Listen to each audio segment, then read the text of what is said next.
Hello' ছাত্ৰ-ছাত্ৰীসকল, তোমালোকৰ summer vacation শেষ হৈছে আৰু তোমালোকৰ এতিয়া 1 আগষ্টৰ পৰা তোমালোকৰ স্কুলবিলাক আৰম্ভ হ'ব। তো ছাত্ৰ-ছাত্ৰীসকল, তোমালোকৰ যদিও সামাৰ ভেকেশ্যন শেষ হৈছে কিন্তু এতিয়ালৈকে গৰম কমা নাই, গৰমৰ পৰিমাণ একে আছে।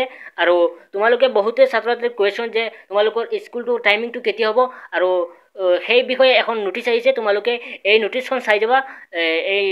এই নোটিছখন হৈছে কামৰূপ মেট্ৰ' ডিষ্ট্ৰিক্টৰ। তোমালোকে এইখন চাই যাবা। আৰু ছাত্ৰ-ছাত্ৰীসকল, তোমালোকে যদি এতিয়ালৈকে এডুকেশ্যন আছাম চেনেলটো ছাবস্ক্ৰাইব কৰা নাই, তোমালোকে ছাবস্ক্ৰাইব কৰি ল'বা। আৰু ছাত্ৰ-ছাত্ৰীসকল, তোমালোকে ভিডিঅ'টো সম্পূৰ্ণ চাবা। তোমালোকে এই কামৰূপ মেট্ৰ' ডিষ্ট্ৰিক্টৰ তোমালোকে এইখন চাই যাবা। তো ছাত্ৰ-ছাত্ৰীসকল, ইয়াতে আছে 31 জুলাইত শেষ হ'ব বিদ্যালয়সমূহৰ গ্ৰীষ্ম বন্ধ। 1 আগষ্টৰ পৰা বিদ্যালয়সমূহত পুনৰ আৰম্ভ হ'ব পাঠদান। 1 আগষ্ট তোমালোকৰ আৰম্ভ হ'ব পাঠদান তোমালোকৰ স্কুলবিলাকত। পিছত আছে তোমালোকৰ ৰাজ্যত বৰ্তমানো অব্যাহত আছে গ্ৰীষ্ম প্ৰবাহৰ প্ৰকোপ। গ্ৰীষ্ম প্ৰবাহৰ বাবে পাঠদানক সময় লৈ নতুন নিৰ্দেশনা জাৰি কামৰূপ মেট্ৰৰ SIDO দীপিকা চৌধুৰী।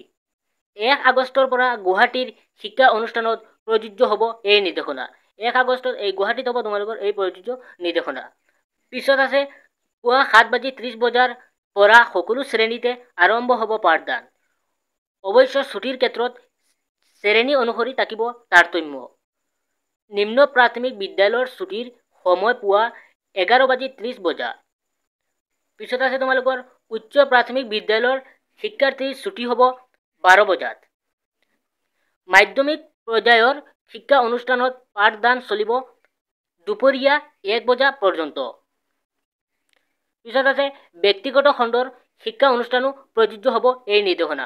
ব্যক্তিগত যিবিলাক স্কুল আছে এই নিৰ্দেশনাত স্কুলবিলাক চলিব। তো ছাত্ৰ-ছাত্ৰীসকল, এইখন আছিল কামৰূপ মেট্ৰ' ডিষ্ট্ৰিক্টৰ আৰু তোমালোকৰ বিভিন্ন নিজৰ জিলাৰ নোটিছ পাবা তোমালোকে। আৰু এইখন হৈছে কামৰূপ মেট্ৰ' ডিষ্ট্ৰিক্টৰ। তোমালোকে